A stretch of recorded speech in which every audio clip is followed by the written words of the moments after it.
بسم اللہ الرحمن الرحیم۔ ابھی آپ نے ایک عجیب و غریب منظر دیکھا ٹی وی کے اوپر کہ پہلے پریس کانفرنسز ہوتی تھیں اور لوگ جو گمشدہ ہوتے تھے یا حراست میں ہوتے تھے وہ یکدم سامنے آتے تھے اور آ کے اپنا بیان ریکارڈ کراتے تھے اور ایک وہ اسکرپٹ ہوتی تھی وہ پڑھتے تھے اور اس کے بعد وہ چلے جاتے تھے۔ آج اس کا ذرا فارمیٹ تھوڑا سا بدل دیا گیا، کیونکہ میرا خیال ہے کہ اس پچھلے والا جو فارمیٹ تھا اس پہ بڑا لوگوں کا رد عمل آ رہا تھا کہ یہ تو سارا کچھ ایک جبری ہے اور سارا کچھ، تو آج اس کو دکھانے کی کوشش کی گئی کہ شاید یہ بڑے اچھے ماحول میں اور والنٹیرلی ہو رہا ہے۔ 2-3 ہفتے سے عثمان ڈار غائب تھے، آج وہ یکدم نمودار ہوئے اور ایک ایسے اینکر کے پاس جن کی سوچ اور جن کی انکلینیشن ہے وہ آپ کو پتہ ہی ہے کہ عمران خان صاحب کے بارے میں کیا ہے، تو ان کے پاس وہ گئے اور انہوں نے وہاں پہ کچھ گفتگو کی۔ تو میں سب سے پہلے تو آپ کو یہ کہنا چاہتا ہوں کہ عثمان ڈار ہماری پارٹی کے رہنما تھے، رہنما ہیں اور رہیں گے۔ ان پہ جو تشدد ہوا ہوگا وہ کوئی بھی برداشت نہیں کر سکتا۔ کچھ ایسے تشدد کی قسمیں ہیں کہ وہ تو کوئی نہیں برداشت کر سکتا۔ ہمارے ہی پارٹی میں ایک رہنما ہے، ان کے بیٹے کو کرسی سے باندھ کے ان کے بیٹے کی بات کرائی گئی اپنے والد سے کہ انہیں کہو کہ پریس کانفرنس کرے، اور اس وقت اس بیچارے پہ تشدد ہو رہا تھا۔ تو اس طرح کے بھی واقعات ہیں۔ آپ نے عمران ریاض خان کی حالت دیکھی کہ کس حالت میں ان کو لٹایا گیا۔ تو آپ اس لیے یہ بالکل عثمان ڈار جو ہے اس کو جج کرنے کی ضرورت نہیں ہے۔ عثمان ڈار جو ہیں وہ ہماری پارٹی کے لیڈر ہیں اور ان کی بڑی قربانیاں ہیں اور انشاءاللہ تعالی رہیں گی۔ انہوں نے عثمان ڈار صاحب نے بڑی مختلف گفتگو کی، آپ نے وہ ساری دیکھی ہوگی۔ اس میں ایک انہوں نے یہ بھی گفتگو کی یا ان سے کروائی گئی کہ جی پارٹی جو ہے جس میں 2 حصے ہیں، ایک ذرا وہ لوگ ہیں جو ایکسٹریم پہ ہیں اور جیسے مراد سید اعظم سواتی، حماد اظہر وغیرہ وغیرہ، انہوں نے 4-5 نام لیے اور دوسری طرف کچھ اور نام لیے۔ میں سب سے پہلے آپ کو یہ بتانا چاہتا ہوں کہ اگر کیونکہ مجھے تو انہوں نے شامل کیا نا کہ ان میں کہ جو ذرا ایکسٹریم ویو رکھتے ہیں، تو پھر مجھے تو پھر توقع کی جانی چاہیے کہ مجھے تو سب چیزیں معلوم ہوں گی۔ میں آپ کو حلفاً کہتا ہوں کہ عمران خان نے کبھی میرے سامنے کسی فوجی تنصیبات یا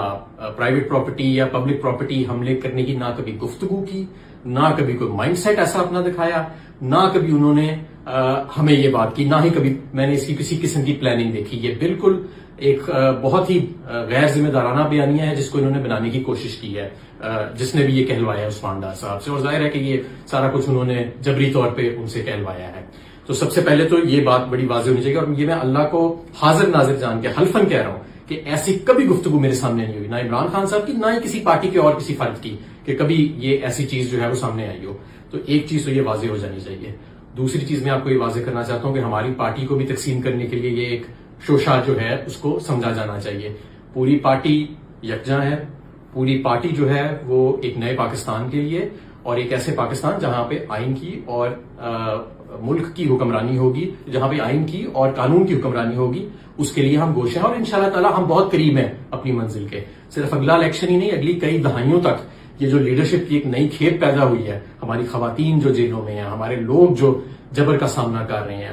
گمشدہ جو لوگ ہیں، جو جبری طور پہ جن کو گمشدہ کیا گیا ہے، جو قید میں لوگ ہیں، یہ سب آپ کے مستقبل کی جو ہے وہ انشاءاللہ تعالی لیڈرشپ جو ہے وہ بنے گی۔ اور میں تیسری چیز یہ بھی بتانا چاہتا ہوں کہ یہ جو کہا گیا نا، یہ بھی ایک بڑا غیر ذمہ دارانہ اور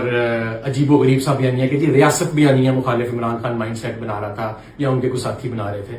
یہ ریاست بھی ہماری ہے، یہ ملک بھی ہمارا ہے، یہ فوج بھی ہماری ہے، اس کے ادارے بھی ہمارے ہیں سارے، اور ہم سب اس کے وفادار ہیں۔ ہماری وفاداری پہ اور ہماری